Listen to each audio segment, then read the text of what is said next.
Hey everyone, स्वागत है आपका ब्लॉकचेन गुरुकुल में, जहां हम बात करते ब्लॉकचेन टेक्नोलॉजी के फैसिनेटिंग वर्ल्ड के बारे में। तो आज हम ब्लॉकचेन नेटवर्क के डिफरेंट टाइप्स को एक्सप्लोर करेंगे।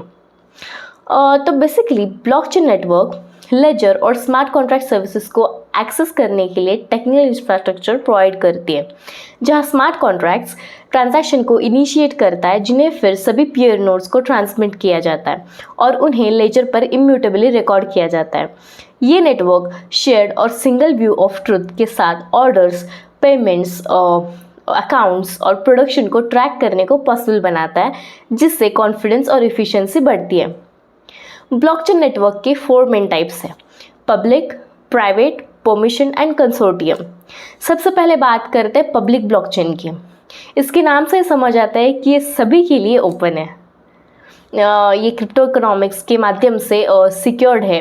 बिटकॉइन के प्रूफ ऑफ वर्क या इथेरियम के प्रूफ ऑफ स्टेक जैसे क्रिप्टोग्राफिक वेरिफिकेशन के साथ इकोनॉमिक इंसेंटिव्स को कंबाइन करता है।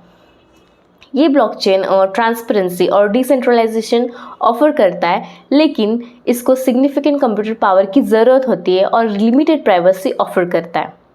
On the other hand, private blockchains को सिंगल एंटिटी द्वारा मैनेज किया जाता है। ये ज़्यादा प्राइवेसी और रेगुलेशन के कंपाइलेंस को ऑफर करता है, लेकिन लेस डिसेंट्रलाइज्ड होते हैं और इसमें फ्रॉड होने के चांसेस ज़्यादा होते हैं।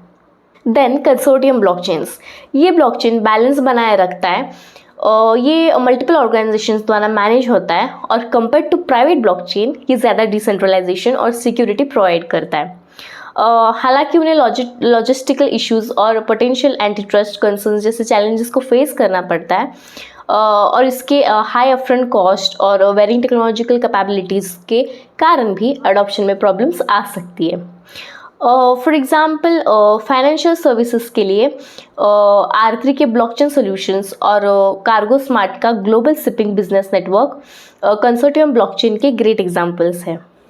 Then permission blockchains. ये ब्लॉकचेन्स ऑथोराइज्ड पार्टिसिपेंट्स तक एक्सेस को रेस्ट्रिक्ट करते हैं। ये ट्रांसपेरेंसी मेंटेन करते हुए डेटा सिक्योरिटी और इम्यूटेबिलिटी को इंश्योर करता है।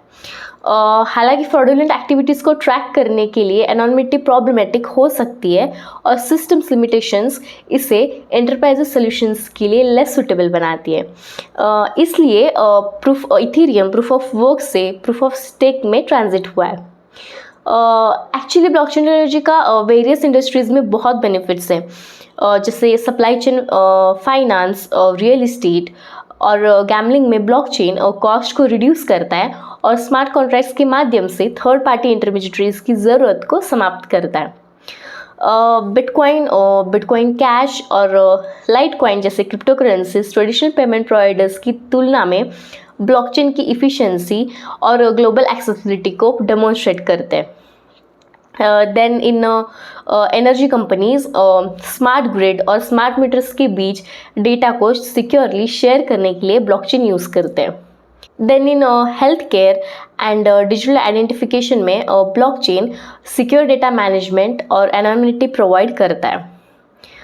Then in government sensitive information को प्रोटेक्ट करने, कॉस्ट को रिड्यूस करने, ऑपरेशंस को स्ट्रीमलाइन करने और सिटीजन ट्रस्ट को बढ़ाने के लिए ब्लॉकचेन का यूज़ कर सकते हैं। इन बेनिफिट्स के बावजूद ब्लॉकचेन टेक्नोलॉजी को चैलेंजेस का सामना करना पड़ता है।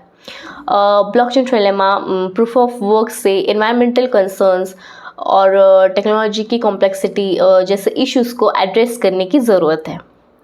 बट डोंट वरी, क्योंकि जैसे जैसे ज़्यादा सेक्टर्स ब्लॉकचेन के साथ एक्सपेरिमेंट कर रहे हैं, हमारे डिजिटल इंफ्रास्ट्रक्चर को रिवोल्यूशनाइज करने की पोटेंशियल बढ़ती जा रही है। सो आई होप आपको ब्लॉकचेन नेटवर्क समझ आया होगा, और अगर आपको ये वीडियो पसंद आया तो लाइक, शेयर और सब्सक्राइब ज़रूर करें। Thank you, bye bye.